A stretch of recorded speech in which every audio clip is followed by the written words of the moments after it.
Milk has been drunk by a large portion of the American population since the Food and Drug Administration declared it safe for both cows and humans 4 years ago. And at that time, Monsanto was saying, there's no evidence whatsoever of any adverse effects. We don't use antibiotics. And this clearly showed that they had lied through their teeth.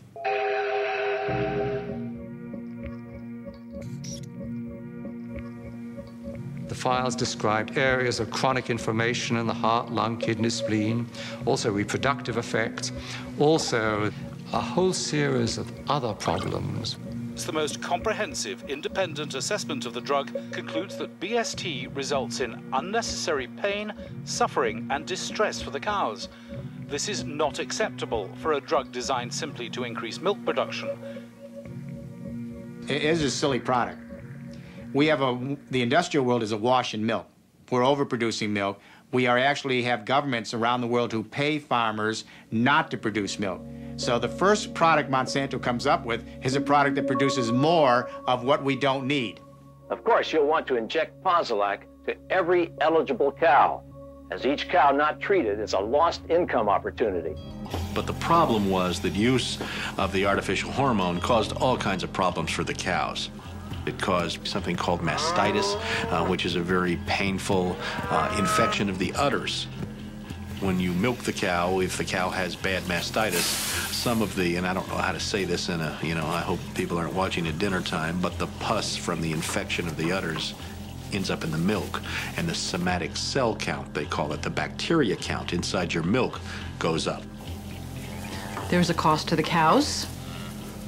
The cows get sicker when they're injected with RBGH. They're injected with antibiotics. We know that people are consuming antibiotics through their food, and we know that that's contributing to antibiotic-resistant bacteria and diseases. And we know we're at a crisis when somebody can go into a hospital and get a staph infection and it can't be cured and they die. That's a crisis. Bad for the cow, bad for the farmer, bad potentially for the consumer. The jury is out. We see a lot of conflicting evidence about potential health risks. And of course, as a consumer, my belief is, why should I take any risk?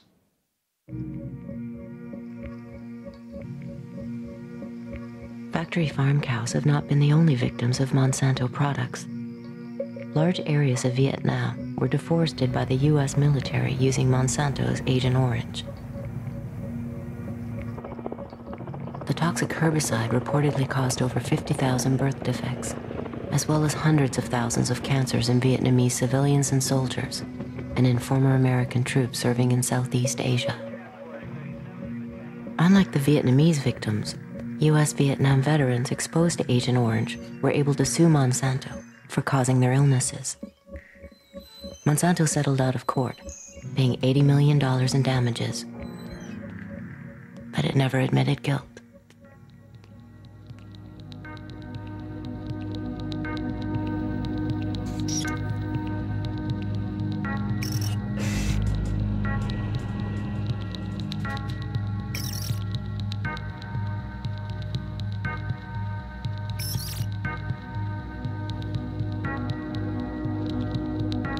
Sleeping in a motel in Brewer, Maine one night. I woke up with terrible hay fever and my eyes were burning, and I looked out at the river and there were great mounds of white foam going right down the river. And the next morning I got up and I said, my God, what was that happening last night? He said, oh, that's just the river. And I said, what do you mean? He said, well, look, every night the paper companies send this stuff down the river. I said, what are you talking about? And he said, don't you understand? That's how we get rid of the effluent from the paper mills. Well, I knew at that time. I'd been in a business. I'd sold oil to the paper mills. I knew all the owners. I'd been in politics. I knew the people in the towns. I knew not one constituent of the paper mills wanted to have the river polluted. And yet here the river was being polluted. And it was more or less as if we created a doom machine. In our search for wealth and for prosperity, we created something that was going to destroy us.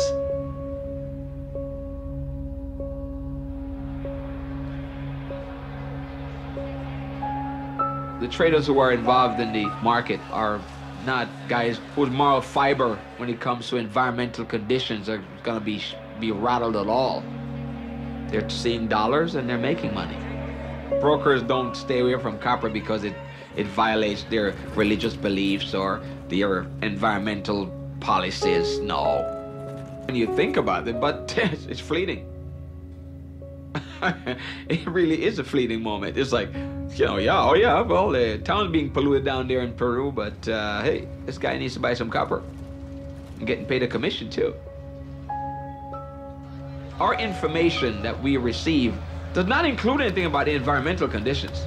Because until the environmental conditions become a commodity themselves or are being traded, then obviously we will not have anything to do with that. It doesn't come into our psyche at all. You know, it's so far away, and you hardly hear anything about it. I mean, keep in mind, I mean, there are things going on right in our backyards, for God's sake. We trade live hogs. I mean, there's so many pigs in the state of Carolina that is polluting the rivers, but how often do you find out about that?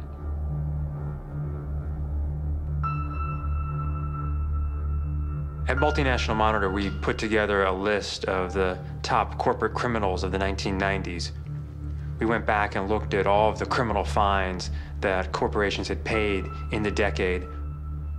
Exxon pled guilty in connection to federal criminal charges with the Valdez spill and paid $125 million in criminal fines. General Electric was guilty of defrauding the federal government and paid $9.5 million in criminal fines. Chevron was guilty of environmental violations and paid $6.5 million in fines. Mitsubishi was guilty of antitrust violations and paid $1.8 million in fines. IBM was guilty of illegal exports and paid $8.5 million. Was guilty of environmental violations. Pfizer, the drug manufacturer, was guilty of antitrust violations and paid $20 million of food and drug regulatory violations. Sears was guilty of financial fraud. Blue Cross Blue Shield of Illinois. Unical was guilty of fraud. Environmental violations. $4 million. Georgia Korean Airlines paid finance violations.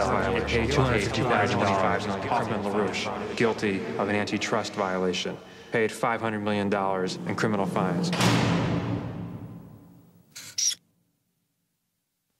Again and again, we have the problem that whether you obey the law or not is a matter of whether it's cost effective. If the chance of getting caught and the penalty are less than it costs to comply, people think of it as being just a business decision. Drawing the metaphor of the early attempts to fly.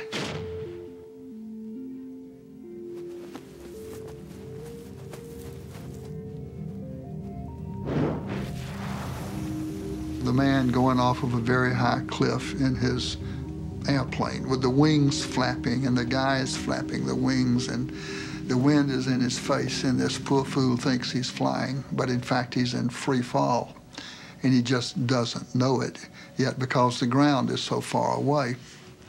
But of course the craft is doomed to crash. That's the way our civilization is. The very high cliff represents the virtually unlimited resources we seem to have when we began this journey. The craft isn't flying because it's not built according to the laws of aerodynamics, and it's subject to the law of gravity. Our civilization is not flying because it's not built according to the laws of aerodynamics for civilizations that would fly. And of course, the ground is still a long way away, but some people have seen that ground rushing up sooner than the rest of us have. The visionaries have seen it and have told us it's coming. There's not a single scientific peer-reviewed paper published in the last 25 years that would contradict this scenario.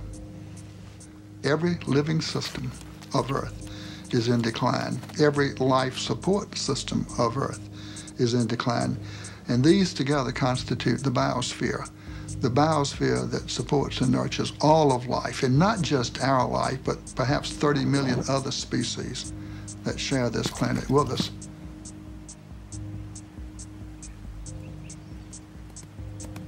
The typical company of the 20th century, extractive, wasteful, abusive, linear in all of its processes, taking from the earth, making, wasting, sending its products back to the biosphere, waste to a landfill.